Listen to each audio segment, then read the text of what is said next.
ऋषि मुनियों की पावन धरती, देश धर्म का नाता है। कहते सारे लोग यही हैं, गो हमारी माता है। जाग उठो ओ भारतवासी, जाग उठो ओ भारतवासी, गो पर छुरियां चलती हैं। बंद करो गो माँ की हत्या, सारी जनता कहती है। बंद करो गो माँ की हत्या, सारी जनता कहती है।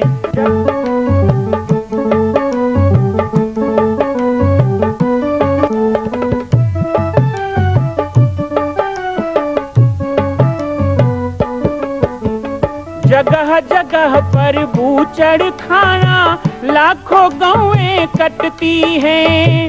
किसे सुनाए व्यथा हमारी, नैना नीर बहाती हैं। रक्षा करना गौ माता की, रक्षा करना गौ माता की, गीता ज्ञान सिखाती है। बंद करो गो माँ की हत्या, सारी जनता कहती है। बंद करो गो माँ की हत्या, सारी जनता कहती है।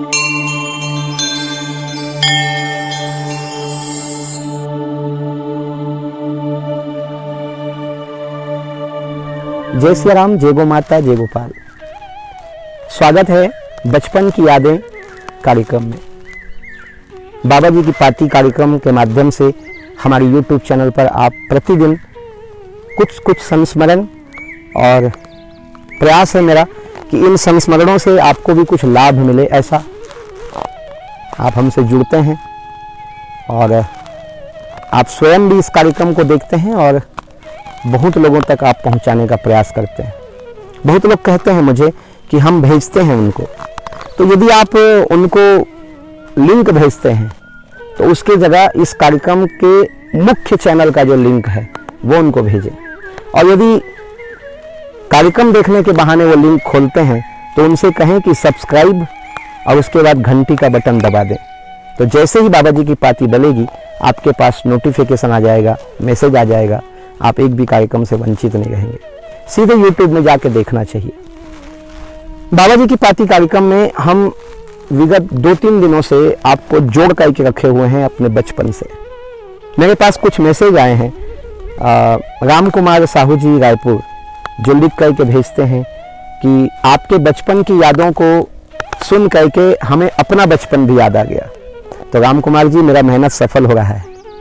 वो कह रहे हैं कि हमने भी बचपन में वो सब देखा है, तोता का जूठा आम खाना बचपन की यादें हैं। कोयल की कुहू कुहू आवाज यदि आप ध्यान से सुने तो यहाँ भी आपको सुनाई दे रही होगी। ये श्री हनुमान नंदीशाला गो अभ्यारण्य पाटेश्वर धाम का बाग है और यहाँ पे देखिए आम फले हुए हैं और गिर रहे हैं पककर। कोयल आती है, मधुमाश की रानी कहा गया है। तो वो कह रहे हैं बचपन के वो झूले याद आ गए, आपकी बातें सुन करके वो तालाब में नहाना याद आ गया। हमारे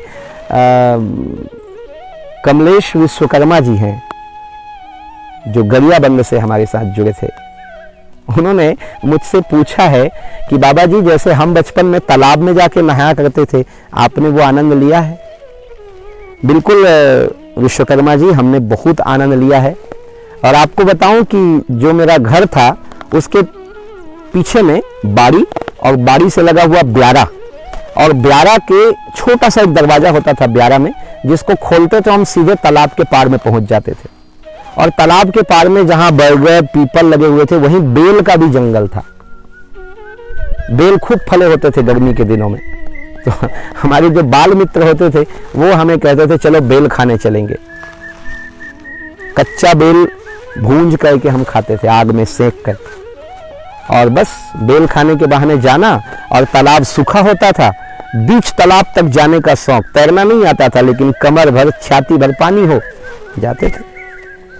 कभी कभी मैया कहती कि गर्मी का समय कहाँ गया ये, पता चलता तालाब गए हैं।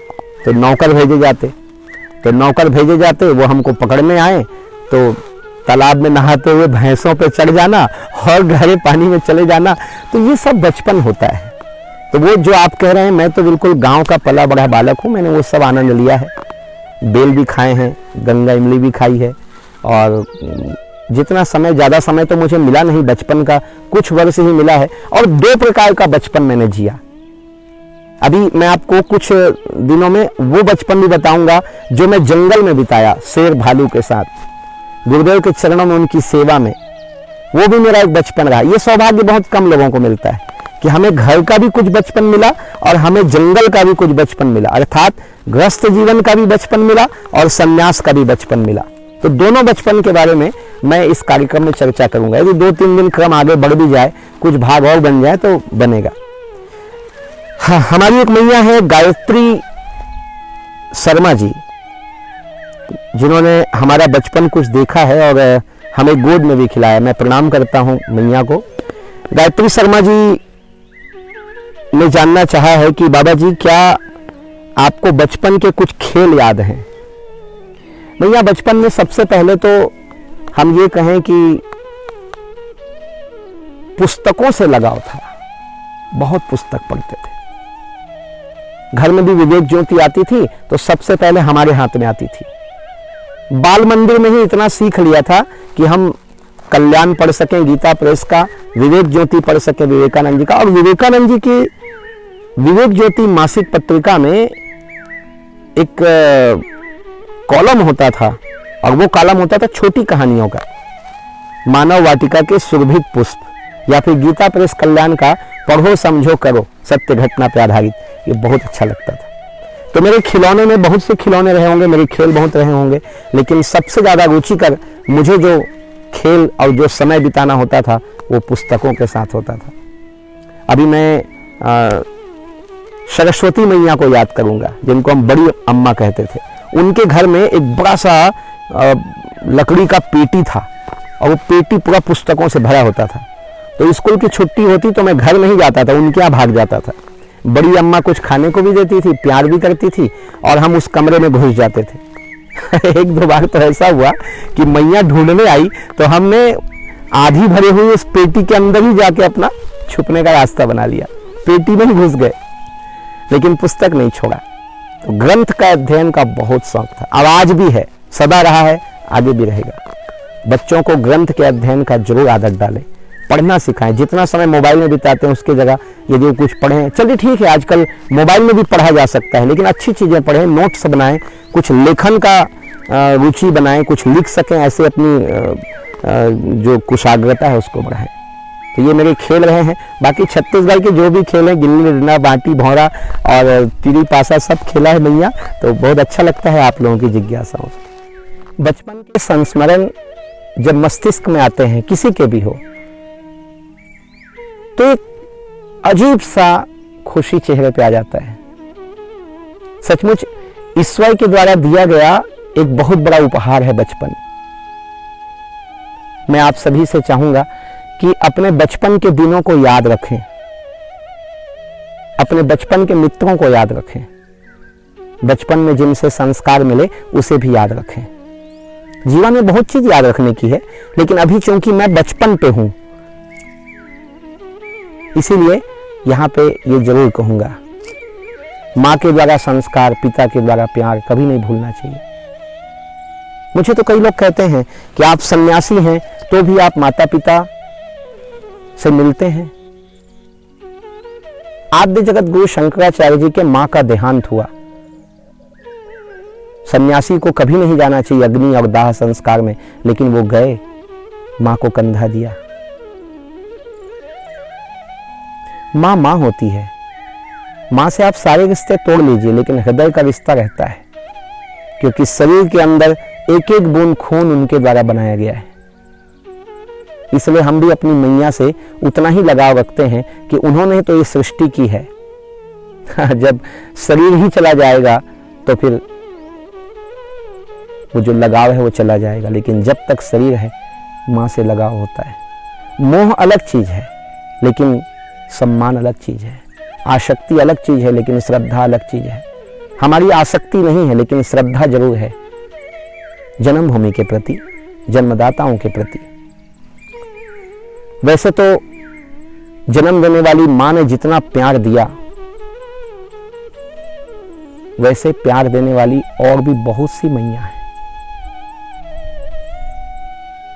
मेरी मां भी कहती है, जन्म देने वाली मैया भी कहती है कि आप घर में रहते तो केवल हमको मरने पे मुक्ति देते, मरने पे हमको पानी देते, लेकिन आपको तो जीते जी कई लोगों को मुक्ति देना है, मोक्ष का रास्ता बताना है। ये आपका जीवन है। अस्तु, आइए थोड़ा मैं इस प्रसंग से निकलता हूं। तो बचपन की शिक्षा दीक्षा बहुत अच्छी है। हम पुस्तक के बड़े प्रेमी थे, छोटी छोटी पुस्तक पढ़ते थे, बच्चों की कहानियां, और सरलता से जो समझ में आ जाए वही देना चाहिए बच्चों को। उनका मन बहुत छोटा होता है, जरा सी बात में वो ऊब जाते हैं, तो उनको रोचक कहानियों के माध्यम से अपने धर्म ग्रंथ और अच्छी बातें और अच्छी पुस्तकें प्रदान करें। मुझे वो सब मिला, मेरा सौभाग्य रहा, वो सब मिला। और घर परिवार में इस तरह समय बीतने लगा। गांव से बाहर कुआं बाड़ी बोलते हैं, तो वो होता ही था पहले। तो हमारे परिवार का भी ऐसा बाड़ी था, और वहाँ बोरवेल थे, कुआं भी था, और सब्जियां लगाई जाती थी, गन्ना लगाया जाता था, चना लगाया जाता था, वहां भी जाते थे।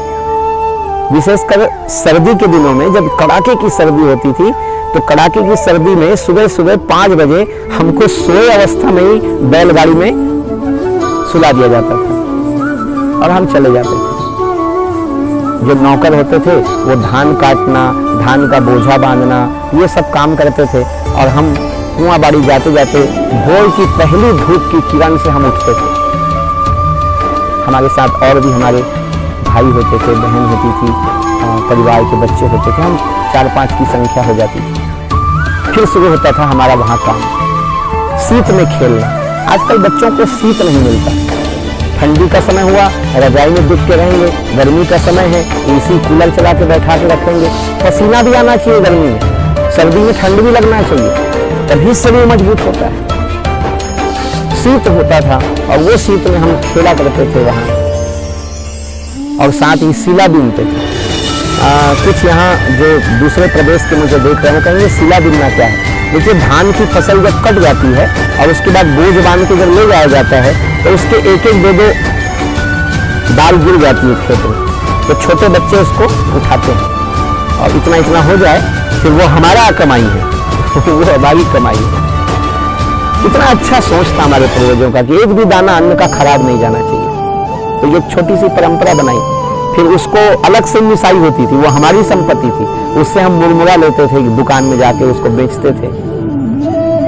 ये सब बचपन की यादें। गन्ना खाना, चना खाना, चना का भूंज कर होरा खाना, तो ये सब कुआं बाड़ी का भी खूब आनंद लिया।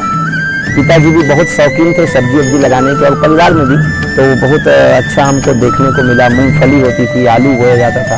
तो ये बचपन की कुछ यादें रही है। वो कुआं बाड़ी याद आता है, वो घर का कुआं याद आता है, वो पवन दीवान जी के साथ टंकी में नहाना याद आता है, वो गली में खेलना याद आता है। कार्तिक का महीना हो, सुबह सुबह माताएं कार्तिक नहाने जाती, हम बच्चों को उठा देती, गली में फुगड़ी खेलना याद आता है। तालाब में सुबह सुबह ठंडी में नहा लेना, और नहाने के बाद गर्माहट का एहसास होना, फिर जाके शिव जी की पूजा करना माँ के साथ याद आता है। इन यादों के साथ आज की बाबा जी की पार्टी से मैं आप सबसे विदा लूंगा। पुनः कल मिलेंगे। इस बचपन की यादें कार्यक्रम को हमें कुछ दिन और चलाना पड़ेगा।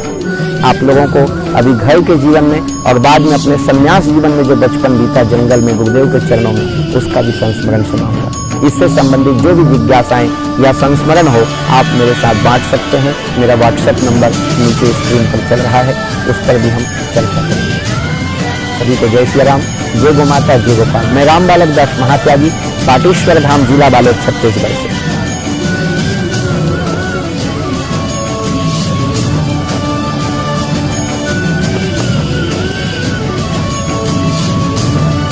मां कौशल्या की पावन जन्मभूमि छत्तीसगढ़ प्रांत में बालोद जिला में स्थित है श्री सर्वसिद्ध शक्तिपीठ जामड़ी पाटेश्वर धाम।